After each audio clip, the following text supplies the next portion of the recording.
Inilabas naman na ng Octa Research ang top party list organization base sa voters' preference ng mga Pilipino. Alamin natin ang detalye sa report ni Jap Regala. Ilang party list ang pasok sa voter preference base sa pinakahuling survey ng Octa Research. Nanguna ang Tingog Party List na nakakuha ng 5.68%, habang 4.56% naman sa Ako Bicol Party List, katumbas ng 3 upuan sa Kamara. Kasama rin sa listahan ang Agimat Party List, ACT-CIS Party List, United Senior Citizens Party List at 4-Piece Party List, mga posibleng makakuha ng tigda-2 upuan sa Kamara.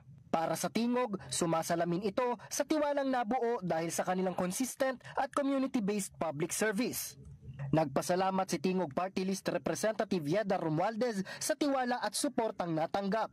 Ayon naman kay House Deputy Majority Leader at Tingog Party List Representative Jude Asidre, ipagpapatuloy nila ang kanilang ginagawa, ang patuloy na makinig, tumugon at magsilbi sa bayan. Para sa totoong balita sa Bagong Pilipinas, Jap Regala, Congress News.